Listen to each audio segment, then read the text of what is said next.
When you really think about it, we make hundreds of decisions every day, maybe even thousands. We're practically making decisions every second, even choosing not to make one as a decision in itself now.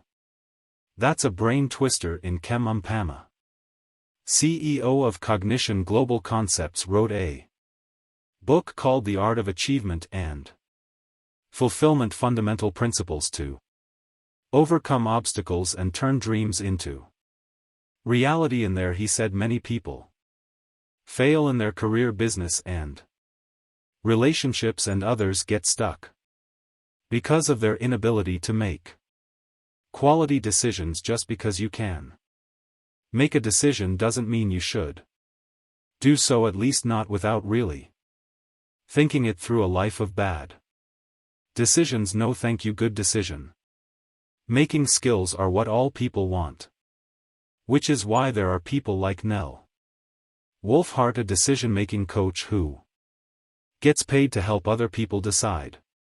What kind of people does she help you ask? Well, keep on watching to know who gets paid for saying yes and no, and how you can help to improve the decision making skills you already have. Welcome to Alex Getting Paid for Decision Making. Nell Wolfhart, the founder of Decide and Move Forward, said that her clients come from all walks of life, from rising entrepreneurs to coders. Being able to help people make decisions, or making decisions for them, is useful on just about any field as long as you need help making a decision. She's got your back. There are a lot of people who get paid for making decisions.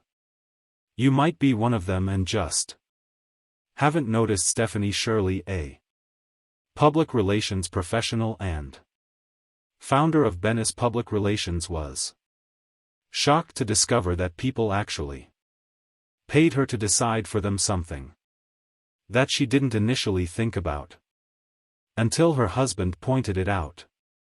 Truth is just like something Bane said in The Dark Knight Rises: it doesn't matter who we are. What matters is our plan.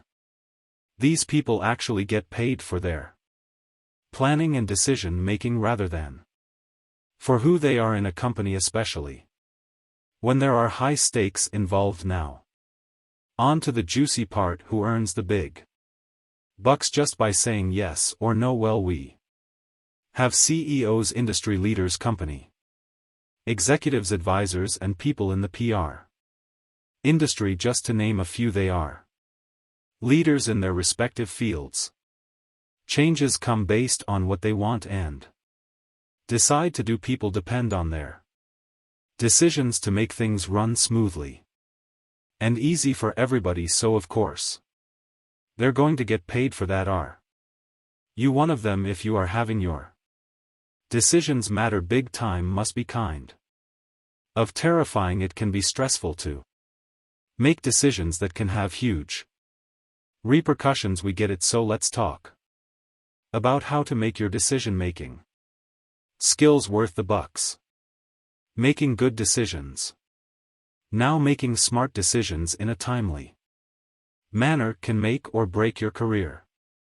However, it's best that you decide these things yourself. Even Princess Leia of Star Wars understood it's important to do that when she said he's got to follow his own path. No one can choose it for her. So to make sure that the decisions you make are your own and will lead to good outcomes, we have a few things for you to think about. First, are you confident enough to make the decision? Do you have all of the information needed to create a solution? A lot of decision making stems from the fact that problems need solutions, and your best weapon when it comes to this is being well informed. Before deciding something, it's dangerous to run into a war with a battle cry, but no sword. Yikes, talk about being a little too impulsive and nothing good comes out of a big impulsive decision. Trust us. Next, your choice has to be crystal clear. Whether it's a yes or no, your decision has to be clear to everyone in decision. Making a no can be as good as a yes.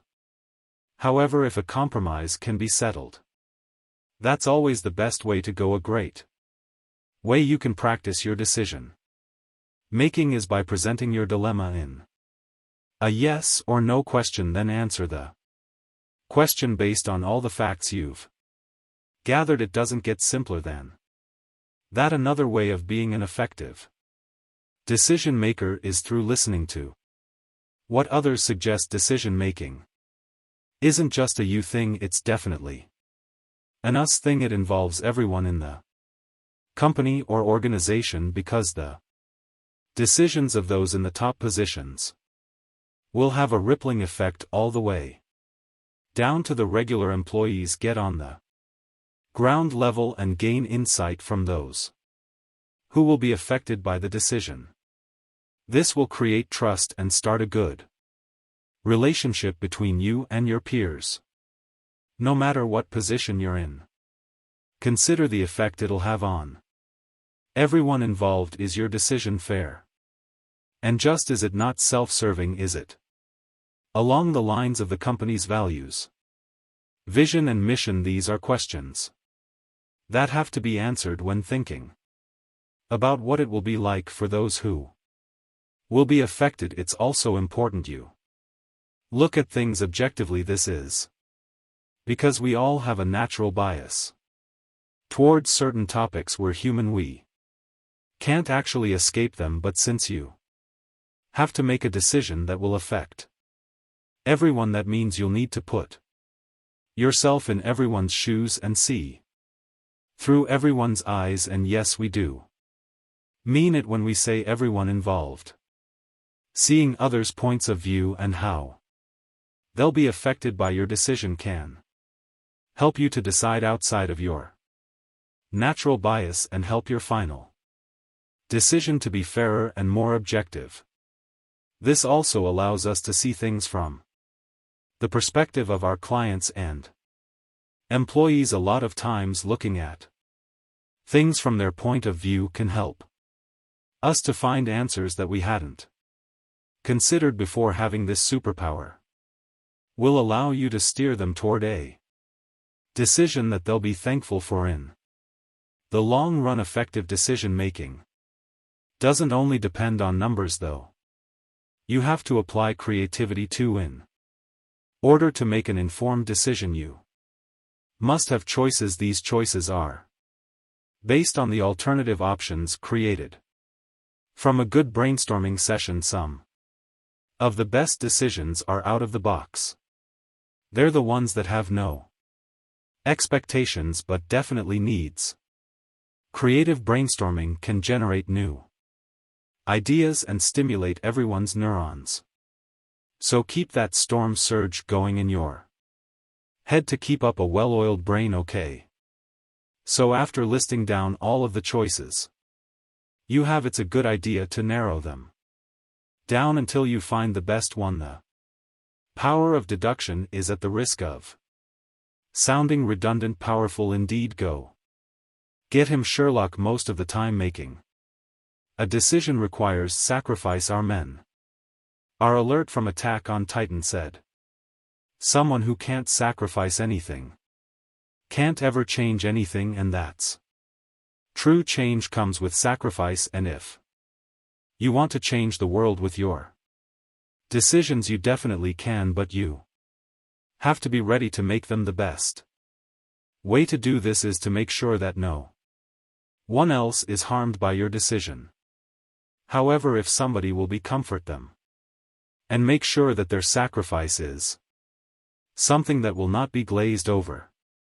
Recognize the sacrifice someone has to make in order to carry out your decision. The fact that they took one for the team should work to their advantage. Make every effort to present them as heroes.